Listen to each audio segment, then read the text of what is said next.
दीपस्तंभ सोन्याचे उजळती वाटा सारी, कर्तृत्वाच्या ज्योतीने भारतभू सजली भारी, निष्ठा धैर्य सेवेचा अमर दिवा पेटला,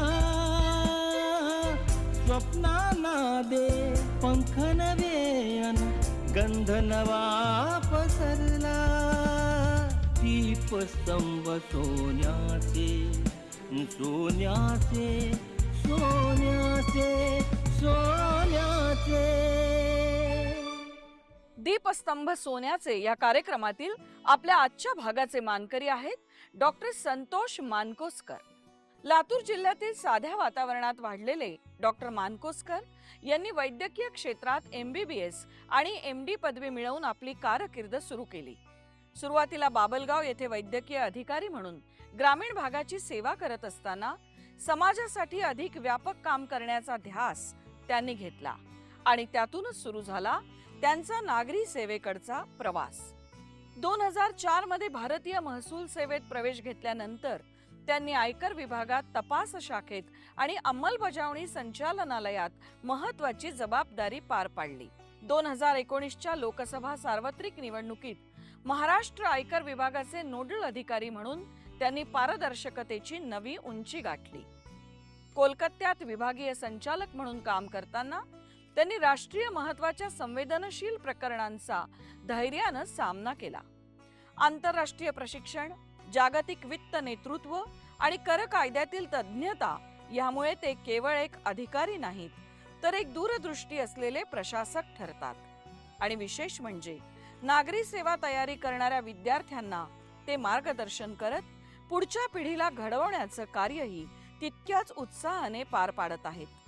समर्पण, प्रामाणिकपणा आणि नेतृत्व या 3 गुणांवर उभारलेलं त्यांचं व्यक्तिमत्व आजच्या तरुण पिढीसाठी नक्कीच दीपस्तंभ ठरेल. त्यांच्या कार्याला आमचा मानाचा मुजरा. नमस्कार. दीपस्तंभ सोन्याचे या कार्यक्रमात आपलं मनपूर्वक स्वागत. आपल्याला कल्पना आहे ह्या कार्यक्रमाच्या माध्यमातून प्रशासकीय सेवेत कार्य करताना देशासाठी सेवा देणाऱ्या विविध अधिकाऱ्यांशी, प्रशासकीय अधिकाऱ्यांशी मी सातत्याने गप्पा मारत असते. मंडळी, आपल्याला एक डिग्री घेताना किंवा एका परीक्षेचा अभ्यास करताना नाकीनऊ येतात. कधी एकदा परीक्षा संपते असं होतं. परंतु आज जे प्रशासकीय अधिकारी आपल्या स्टुडिओमध्ये आपल्याशी गप्पा मारणार आहेत त्यांनी MBBS केलं, MD मेडिसिन केलं आणि त्यानंतर UPSCचा अभ्यास करून आज ते कर आयुक्त म्हणून काम करतायत. मला तर त्यांच्या डिग्री आणि त्यांचा सगळा प्रवास वाचताना मी थक्क झाले. आपण त्यांच्याशी आज गप्पा मारणार आहोत आणि जाणून घेणार आहोत त्यांचा हा सगळा शैक्षणिक प्रवास आणि 2 भिन्न क्षेत्र. मी त्यांना आमंत्रित करते. IRS डॉक्टर संतोष मानकोसकर सर, या. नमस्कार. नमस्कार. तुमचं स्वागत आहे आमच्या स्टुडिओत. थँक्यू. कसे आहात सर? ऑल वेल. बसा.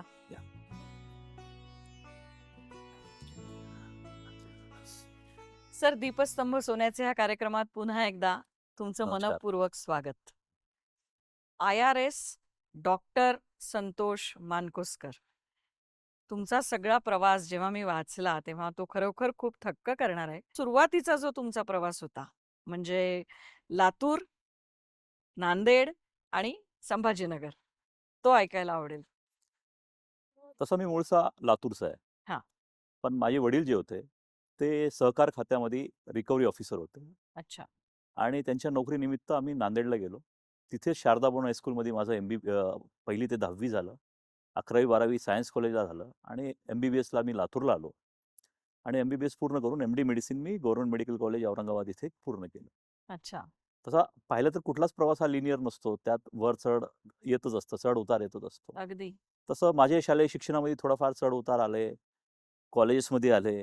MBBSला मी असताना माझे वडील एक्सपायर झाले शेवटच्या वर्षी. लातूरचा भूकंप झाला. हो.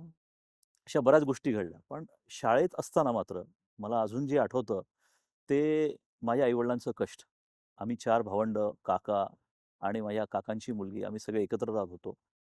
आणि अर्थार्जनासाठी म्हणताल तर माझ्या आईने सगळे प्रकारचे व्यवसाय केले. तिने चहापत्ती विकली, तिने सोलापुरी ती मूळची माहेर तिचं सोलापूरचं. अच्छा. सोलापुरी चादरी विकल्या, साड्या विकल्या आणि लहानपणापासूनच ह्याची सगळ्यांची जाणीव मला होती. की आई कष्ट आई करते. कष्ट करते म्हणून.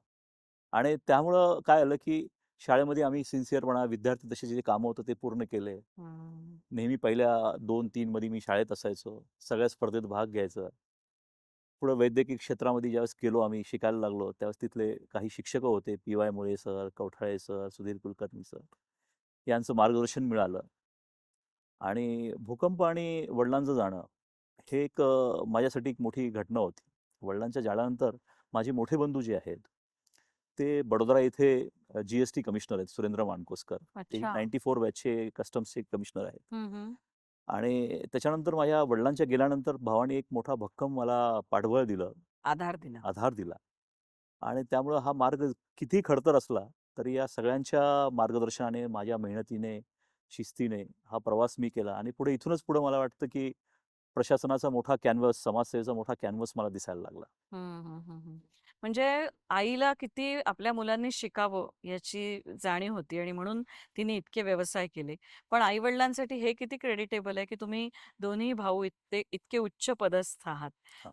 तर एम-बी-बी-एस, एम-डी हे सगळं प्रशिक्षण तुम्ही घेतलं आणि त्याच्यानंतर मग इतकं सगळं सुरळीत असताना तुम्हाला अचानक करसेवेकडे किंवा यू-पी-एस-सीच्या अभ्यासक्रमाकडे का यावंसं वाटलं? मी ज्यावेळेस एम-बी-बी-एस केलो, एम-बी-बी-एस करताना तुम्हाला सांगितल्याप्रमाणे, की 2 गोष्टी माझ्या आयुष्यात मोठ्या घडल्या. एक लातूर भूकंप आणि एक वडिलांचं जाणं. तर लातूर भूकंपामध्ये मला एक प्रशासनाला फार जवळून बघण्याची संधी संधी मिळाली. मिळाली. त्यावेळेसचे जे जिल्हाधिकारी होते तिथले श्री प्रवीण सिंह परदेशी हं, हं. याने अतिशय इफेक्टिव्हली लातूर भूकंप पूर्ण सांभाळला होता आणि आम्हाला हॉस्पिटलची जिम्मेदारी दिली होती. त्यामुळे डे टू डे आम्ही प्रशासनाला भेटत होतो. आणि त्यावेळेस एक लक्षात आलं, की एक प्रशासकीय माणसाची आरोग्याच्या विषयांवर किती मोठी पकड असते हं, हं, आणि या हं. प्रशासनाचा किती व्यापक पद्धतीने आपण उपयोग करून घेऊ शकतो. पुढे ज्यावेळेस मी एम-डीला गेलो किंवा बाभळगावला वैद्यकीय अधिकारी होतो, हं, हं. त्यावेळेस पण मला हे दिसत होतं, की आपण लोकांच्या वेदना दूर करू शकत होतो. पण त्यांच्या समस्याचं जे मूळ कारण होतं, जी हं. गरिबी होती, जी अस्वच्छता होती, हे सगळं उद्ध्वस्त झालं होतं. हे करण्यासाठी कुठेतरी आपण कमी पडतो. हं. आणि एव्हा मलाही कळायला लागलं होतं, की 25, 30, 26 वर्षाचा मुलगा ज्यावेळेस जिल्हा परिषदचा पूर्ण सी-ओ होतो किंवा कलेक्टर ऑफिस सांभाळतो, अतिशय कमी वयात फार मोठी जिम्मेदारी मिळते. हेच प्रायव्हेट सेक्टरमध्ये जर पाहताल तुम्ही, एक सी-ओ होण्यासाठी 50शी गाठावं लागतं. अगदी. त्यामुळे हे एवढे सगळ्या गोष्टी ज्यावेळेस आपल्याला एक प्लॅटफॉर्मवर मिळतात आणि त्यातनं आपण समाजासाठी काहीतरी चांगलं करू शकत असतो. त्यामुळे तिथूनच माझ्या लक्षात आलं, की म्हणजे तसं मी नेहमी म्हणतो, की मेडिकलमधनं इकडे गेल्यानंतर, प्रशासनात गेल्यावर मी काही करियर बदललेलं नाही. हं. फक्त माझ्या करियरची व्याप्ती वाढवलेली आहे. यू-पी-एस-सीचा अभ्यास करत असताना कशा प्रकारचा संघर्ष करावा लागला किंवा स्वतःची मानसिकता स्टेबल ठेवण्यासाठी काय केलं? कारण तो खूप टफ अभ्यासक्रम असतो असं म्हणतात. हो. किंवा कुठले अडथळे आले तुम्हाला आणि तुम्ही त्याच्याशी कसा सामना केला? तसा पाहिलं तर कुठल्याही परीक्षेचे तंत्र-मंत्र सिंपल असतं. ती यू-पी-एस-सी असो, ती नीट असो, ती जी असो. तुम्हाला 2 गोष्टीवर परीक्षेत यश मिळतं. एक तुमचं प्रिपरेशन आणि दुसरं तुमचं प्रेझेंटेशन. प्रेझेंटेशन पण. हो. प्रिपरेशन तुम्ही व्यवस्थित मनापासून केलात आणि परीक्षेच्या गरजा समजून जर प्रेझेंटेशन केलात, तर यश नक्की मिळतं. पण यू-पी-एस-सीचं एकच ह्याच्यामध्ये थोडंसं टायमिंग जो आहे यू-पी-एस-सीचा, तो जरा गडबडतो. यू-पी-एस-सी किंवा एम-पी-एस-सीचा टायमिंग हा 21 वर्षानंतरचा असतो. साधारणतः तुमचं ग्रॅज्युएशन संपलेलं असतं. हो. कुटुंबांना तुमच्याकडनं काहीतरी अपेक्षा असतात. जिम्मेदारी असतात तुमच्यावर. म्हणजे माझं जर म्हणताल तर माझं लग्न झालं होतं. अच्छा. माझं इंटर्नशिपमध्ये एंगेजमेंट झाली आणि ज्यावेळेस मी यू-पी-एस-सी करत होतो, त्यावेळेस माझं लग्न झालं होतं. एम-डी करत असतानाच माझं लग्न झालं. 2000 मध्ये माझं लग्न झालं आणि 2004 ला माझं सिलेक्शन झालं. अच्छा. त्यामुळे कुठं ना कुठं तुमच्या पत्नीचा रोल पण फार मोठा येतो. तुम्हाला पाठबळ मिळालं त्यांचं. तिचं पाठबळ मिळालं, भावाचं मार्गदर्शन मिळालं हं. आणि आईचा त्याग मिळाला. आणि माझी मुलगी होती, ज्यावेळेस मी यू-पी-एस-सीला सिलेक्शन झालं मयुरी, ती आता डॉक्टर आहे. अच्छा. आणि मयुरीला सांभाळणं आणि घरचे सगळे जिम्मेदारी म्हणा ती किंवा हे आघाडी सगळं त्यांनी तिने लढली. हाताळली. आणि स्वतःचं करिअर, ती सॉफ्टवेअर इंजिनियर आहे, कॉम्प्युटर इंजिनियर आहे. पण ती ते करिअर बाजूला ठेवून तिनं माझ्यासाठी तेवढं सॅक्रिफाईस केलं. मला वाटतं कोणत्याही यश मिळवण्यामध्ये जसं स्त्रीच्या मागे पुरुषाच्या मागे स्त्री उभी असते, तशा स्त्रीच्या मागे पुरुष पण उभा असतो. हो, असा हा दोन्ही व्हाईस वर्सा प्रवास असतो. तुमच्या पत्नीचं तुम्हाला खूप सहकार्य लाभलं आणि म्हणून UPSC तुम्ही उत्तम पद्धतीने करू शकलात. हा तुमचा प्रवास आपण अधिक जाणून घेणार आहोत. पण आत्ता घेतो आहोत एक छोटासा ब्रेक. कुठेही जाऊ नका. बघत राहा दीपस्तंभ सोन्याचे. दीपस्तंभ सोन्याचे. ब्रेक नंतर पुन्हा एकदा आपलं स्वागत. आपण गप्पा मारतो आहोत IRS डॉक्टर संतोष मानकोसकर यांच्याशी. सर, मगा तुम्ही एक फार छान गोष्ट सांगितली की प्रेझेंटेशन आणि प्रिपरेशन दोन्ही गोष्टी महत्वाच्या आहे. म्हणजे तुम्ही आधी युद्धाची तयारी पेपरवर केली आणि नंतर रणांगणावर युद्ध केलं. बरोबर आहे. एखादा असा काही प्रसंग आठवतोय का की ज्या प्रसंगाने तुम्हाला आयुष्याचा काहीतरी धडा दिला किंवा एक शिकवण दिली? विषयाचं सिलेक्शन एक फार महत्वाचं असतं. हां. UPSCची परीक्षा देताना. आता तर सध्या फक्त एकच विषय निवडतो. आमच्या काळामध्ये 2 विषय निवडले गेले. आणि त्या विषयाच्या सिलेक्शनवर तुमचं पूर्ण यश अवलंबून असतं. आता आता पूर्ण बदललं. आता एकदा इंटरनेट आलं, ऑनलाईन हे आली. पण त्यावेळेस कसं होतं, की एखादा विषय निवडला तुम्ही, की त्या विषयाचे रिसोर्सेस, त्याची माहिती आणि तो विषयाला एखादा XYZ माणूस तुम्हाला गाईड करेल. त्यामुळं असा मी माझे 2 अटेम्प्ट दिले. पहिल्या अटेम्प्टमध्ये एक वेगळा विषय होता. पण त्यावेळेस मला रिसोर्सेसची कमी जाणवली. अच्छा. हं, हं, हं. आणि परीक्षेमध्ये कसं होतं, की तुम्ही पहिल्या अटेम्प्टला मी प्रिलिम पास झालो. मेन्स फेल झालो. तो हो. माझा इंटर्नशिपचा अटेम्प्ट होता. हं, हं, हं. पण त्यावेळेस तुम्हाला तोपर्यंत मी कधी अपयश हे पाहिलंच नव्हतं आयुष्यामध्ये. कुठल्याही परीक्षेला बसल्यानंतर मी पासच होत गेलेलो होतो. मग त्या अपयशाला कसं फेस केलं? त्या अपयशाला फेस करण्यामध्ये कुटुंबाची भूमिका, माझी भूमिका, गुरुजनांची भूमिका आणि माझ्यासोबत जे अभ्यास करणार होते, त्यांची भूमिका महत्त्वाची होती. मला अजूनही माझ्या भावाचं ते एक वाक्य आठवतं, की "you should not cry. You are a man of importance." तू वाह! डॉक्टर झालास तरी लोकं तुझ्याकडे येतील, कलेक्टर झाला तरी लोकं तुझ्याकडे येणार आहेत. आयकर आयुक्त म्हणून जेव्हा तुम्ही जॉइन झालात, तेव्हा तुम्ही तुमच्या क्षेत्रामध्ये कोणते बदल विशेष केलेत? किंवा जेव्हा तुम्ही त्या पोस्टवर नव्हतात, तेव्हा तुम्हाला ज्या गोष्टी काही खटकत होत्या त्या क्षेत्रातल्या, त्याच्यात काही सकारात्मक बदल केलेत का? आयकर आयुक्त तसे हे आणि मेडिसिन तसे हे 2 टोकं आहेत. इतके दिवस कसं होतं, की मेडिसिनमध्ये मी काय पाहायचो, की आमच्याकडे पहिले पेशंट यायचा हं. आणि मग त्याची फाईल बनवली जायची. इथे पहिले फाईल येते आणि मग तो माणूस येतो. बरोबर. साधारणतः इन्कम टॅक्समध्ये जे कॉमन प्रॉब्लेम आहेत, तो रिफंडचा एक प्रॉब्लेम आहे. हं. मी कोल्हापूरला असताना तोपर्यंत आजच्या पिढीला जर तुम्ही पाहताल, की प्रत्येकाच्या अकाउंटमध्ये त्याला माहिती नसतं ऑटोमॅटिकली रिफंड जमा होऊन जातो. रिफंड म्हणजे भरलेला एक्सेस कर. हो, हा आता पूर्ण ऑटोमॅटिक प्रोसेसिंग झालेला आहे. पण हो. त्यावेळेस तसं नव्हतं. हां. त्यामुळे आम्ही प्रायोरिटीवर बेस करून पूर्ण रिफंडची एक मोहीम राबवली होती आणि अक्षरशः ₹500,000 पासून ते करोड रुपयापर्यंतचा रिफंड आम्ही त्या अकाउंटमध्ये जमा करून टाकला आणि तेही कुणालाही आम्हाला फोन किंवा रिकॉल न करता. हं, ही हं. मला वाटतं 2007 आणि 2008ची गोष्ट असेल. अच्छा. त्याच्यानंतर आमच्या प्रशासनामधले ट्रान्सफर, पोस्टिंग हं, हं. ह्याच्यामध्ये आम्ही एक ट्रान्सपरन्सी आणली गेली. कोल्हापूरमध्ये काम करताना अजून एक मोठी घटना घडली. ती म्हणजे की मला वाटतं 3 एप्रिल 2008ला हं. गांधीनगर म्हणून कोल्हापुरात एक एरिया आहे. त्या गांधीनगरमध्ये एक डी.के. शर्मा नावाचा आय कार्ड घेतलेला व्यक्ती आणि त्याची एक अच्छा. टीम ही एका दुकानावर रेड चालू होती. हां, हां. आणि 3 एप्रिलला जनरली आमच्याकडे कसं होतं की 31 मार्चला फायनान्शियल इयर संपल्यानंतर टार्गेट संपल्यानंतर लगेचच एप्रिलच्या फर्स्ट वीकमध्ये कोणी सर्च करायला किंवा रेड करायला जात नाही. हां. पूर्णतः नकली टीम होती. ओह! आणि एक हसबनीस म्हणून आणि तिथले एक साडीचे व्यापारी आम्ही दोघं-तिघं जण तिथे सकाळी गेलो वॉक करताना. तर लक्षात आलं इथे रेड चालू आहे. हं, हं. आज जाऊन आम्ही पाहिलो, तर ते डी.के. शर्मा मला ओळखत होते. ते मला म्हणाले, की "तुम तो अभी आए हो डिपार्टमेंट में. मैं तो तुमको जानता ही नहीं हूँ हं. और ये रेड जो है वो ऊपर दिल्ली से आया है." नंतर आम्ही बाहेर आलो. अच्छा. ते 3 लोकं आत होते. आम्ही बाहेरून शटर ओढून घेतली. ते 3 लोक आत अटकले. नंतर पोलिसांना बोलावलं. पूर्ण गांधीनगरचा पूर्ण जमाव गोळा झाला. बापरे! आणि त्या टीमनी कमीत कमी 40-50 गडहिंग्लज आणि तो कोल्हापूरचा जो पट्टा आहे, बेळगाव कोल्हापूरचा, लुबाडलं होतं लोकांना. त्यांनी रेड केलं. अनेक तरुण मुलं आता या प्रशासकीय सेवांचा अभ्यास करतात. MPSC, UPSC. ह्या मुलांना अभ्यास करताना त्यांनी त्यांचं मेंटल सेटअप कसं ठेवलं पाहिजे असं तुम्हाला वाटतं? प्रश्न असा आहे, की पहिल्या विद्यार्थ्यांना कन्सेप्च्युअल क्लॅरिटी असली पाहिजे. हम्म, हम्म. क्लॅरिटी याची की जॉब म्हणजे काय, करिअर म्हणजे काय आणि कॉलिंग म्हणजे काय. जॉब म्हणजे जे आपण म्हणतो ना, की आपलं दिनचर्या चालण्यासाठी जे लागणारे पैसे आहे. करिअरमध्ये थोडंफार प्रोग्रेशन्स असतात. पण कॉलिंग जे असतं ना, ते एक आतून अर्ज असते. हो. त्यामध्ये तुम्हाला सेन्स ऑफ पर्पज पण असतं. समाजासाठी दुसऱ्यासाठी काही करायची इच्छा पण असते आणि त्याच पद्धतीने तुम्हाला एक सपोर्ट पण पाहिजे कुटुंबासाठी. अगदी. तर काही प्रोफेशन जे असतात, जसं सिव्हिल सर्व्हिसेस आहे, याला आतून एक अर्ज आली पाहिजे, कॉलिंग आली पाहिजे. आई-वडील सांगतायत, मोठा भाऊ होतोय, लहान बहीण होतीये म्हणून परीक्षेला बसण्यात काही पॉइंट नाही. तुमची मानसिक तयारी पाहिजे. तुमची मानसिक तयारी पाहिजे. हम्म.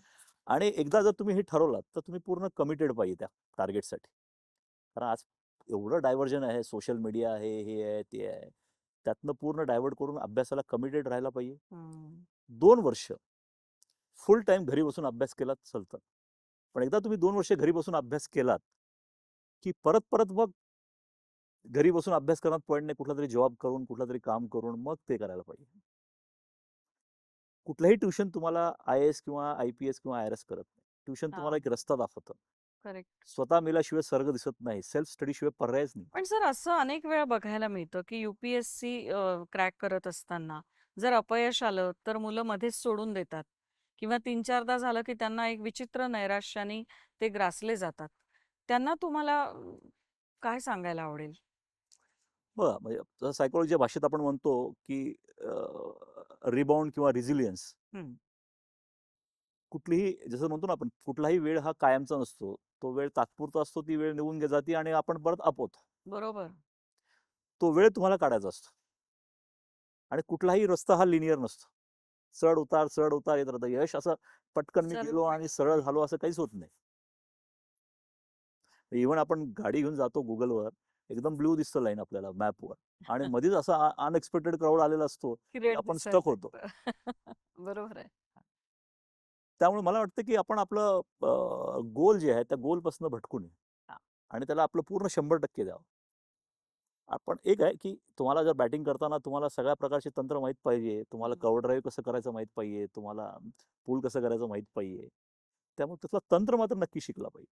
हम्म. जसं MCQs जर तुम्ही बघताल प्रिलिममध्ये हो. असतात. तुम्हाला पहिल्या इन्स्टंटला एक उत्तर बरोबर वाटतं. हम्म. तोच विद्यार्थी मागे फिरून येतो आणि परत दुसऱ्यांदा एकदा रिचेक करायला जातो. ते तो खोडतो आणि दुसरा राईट परत करतो आणि परत ते चुकतं. अगदी बरोबर आहे. मग आपण स्पीड न सोडवायचं का हो. ॲक्युरसी द्यायची असे बरेचसे डायलेमाज आहेत. हो. खरं पाहिलं तर आपल्या शिक्षणामध्ये आपण पुस्तकं शिकतो, पण शिक्षणाचं तंत्रज्ञान, हम्म. अभ्यास कसा करायचा, नोट्स कशी टेक्निक काढायची, शिकवायला पाहिजे. हे कुठंच काहीच नाहीये. हा. कुठेच इन्क्लुडेडच नाहीये. हा. हा. एक बॅकअप प्लॅन जर आपल्या डोक्यात असेल, हम्म. मी कोणाचा कॉन्फिडन्स घालवत नाही, पण बॅकअप प्लॅन जर असेल, हम्म. तर तो जो आहे नैराश्य, तो कधीच येणार नाही. फार महत्वाचा मुद्दा सरांनी मांडलाय की प्लॅन बी तुमच्याकडे, बॅकअप प्लॅन बॅक तुमच्याकडे, प्लॅन बी तुमच्याकडे रेडी असला तर कितीही अपयश परीक्षांच्या काळात आलं तरी तुम्ही हिंमत हारत नाही. या गप्पा अशाच सुरू राहणार आहेत. कुठेही जाऊ नका. बघत रहा दीपस्तंभ सोन्याचे. दीपस्तंभ सोन्याचे. ब्रेक नंतर पुन्हा एकदा आपलं मनापासून स्वागत. आपण गप्पा मारतो आहोत IRS डॉक्टर संतोष मानकोसकर यांच्याशी.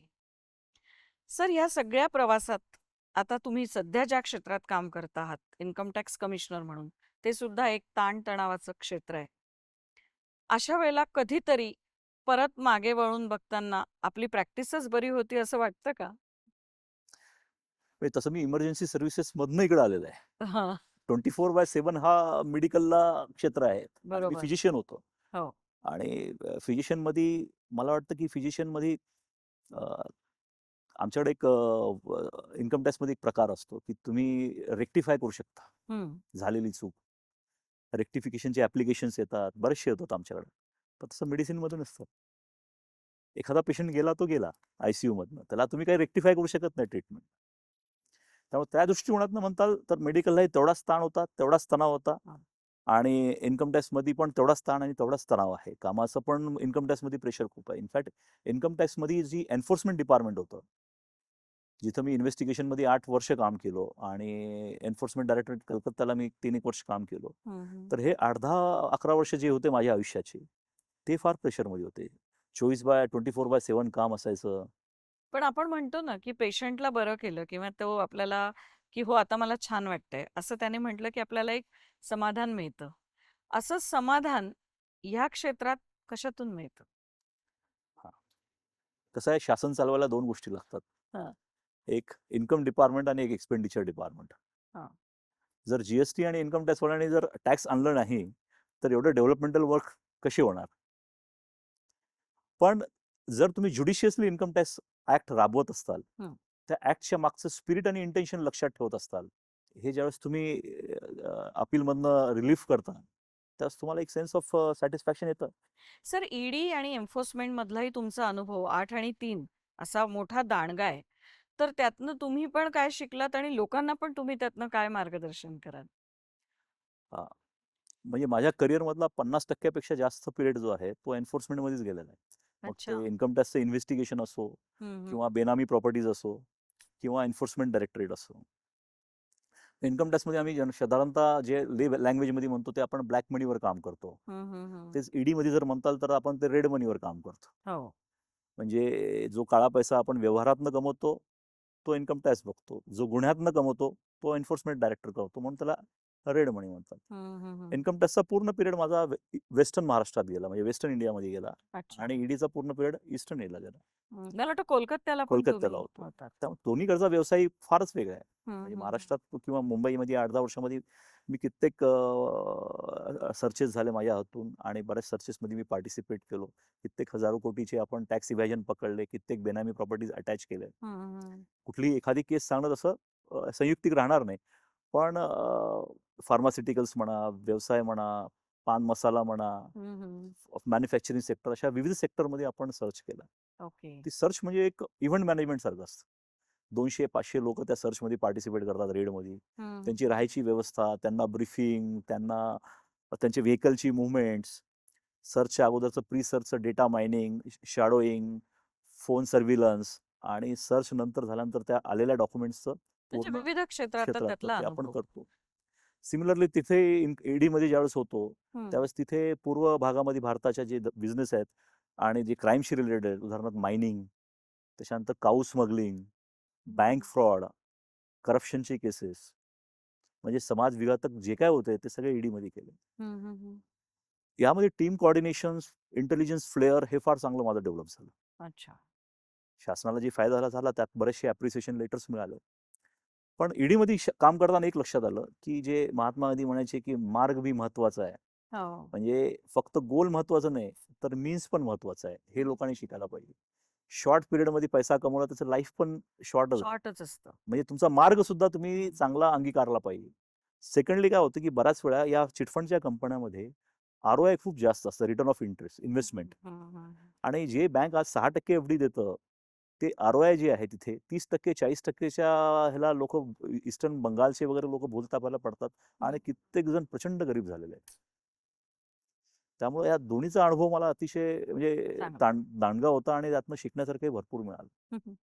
या सगळ्या धकाधकीच्या काळात तुमचा मी टाइम कसा असतो? तुमचा स्वतःसाठीचा जो वेळ असतो तो काय, कशा पद्धतीने तुम्हाला घालवायला आवडतो? नाही, आता माझा मी टाइम म्हणजे फॅमिली सोबत जातो, मुलांसोबत जातो, फेस्टिवल्स सेलिब्रेट करतो आम्ही, गेट टुगेदर जातो, मित्रांसोबत कधी बाहेर जाणं झालं, कधी सहलीला गेलं, आणि एखादं पुस्तक मी आता सध्या 2 पुस्तकेही लिहितोय. अच्छा, काय नाव आहेत त्याची? एक स्ट्रेसवर लिहितोय, स्ट्रेस मॅनेजमेंटवर. अच्छा. आणि एक आपण लिहितोय की you should thanks to those who hurt you most. ओ, हे एक फार प्रकारचं छान हे आहे नाव की आहे. तुम्हाला डिफिकल्ट सिच्युएशन मधनं इन्स्पिरेशन होऊन कसं तुम्ही पुढे जाता, हे त्याच्यावर लिहितोय. पण वर्क लाईफ बॅलन्स तसं अधिकाऱ्यांना अवघडच आहे. मोबाईलवर अर्ध तुमचं फॅमिली ग्रुप जसे आहेत तसे ऑफिसचे ग्रुप आहेत. अगदी. रात्री 11 वाजताही तुम्हाला एखादा रिपोर्ट मागितला जातो, त्याला वेळांना मी प्रायोरिटाईज करतो. कुठल्या गोष्टी जास्त महत्वाच्या आहेत त्या मी स्वतः करतो, आणि काही काम मग मी सबऑर्डिनेटला डेलिगेट करतो. आणि घरची जिम्मेदारी जर म्हणत असाल तुम्ही तर होम मिनिस्टर होम मिनिस्टर आहेत, सगळं घराचं जिम्मेदारी ती घेती, हो. आणि प्रत्येकाने स्वतःचे इंडिव्हिज्युअल आपापले जिम्मेदारी पूर्ण केले तसं वर्क लाईफ बॅलन्स मेंटेन राहतं. सर, तुमचा हा सगळा प्रवास खरोखर थक्क करणारा अशासाठी आहे की वैद्यकशास्त्र आणि तिकडे आयकर या दोन्हींचा बॅलन्स तुम्ही फार उत्तम रीतीने केला, आणि दोन्ही याच्यामध्ये तुम्ही यश संपादन करताना तुमची कौटुंबिक जबाबदारी सुद्धा तुम्ही विसरला नाहीत आणि तुमच्या कुटुंबातल्या मंडळींनी तुमच्यासाठी जे काही केलं त्यामुळे आज तुम्ही इथपर्यंत आहात याची जी जाणीव तुम्हाला आहे ती खरोखर खूप छान आहे, खूप कौतुकास्पद आहे. तुमचा हा सगळा प्रवास मस्त आहे.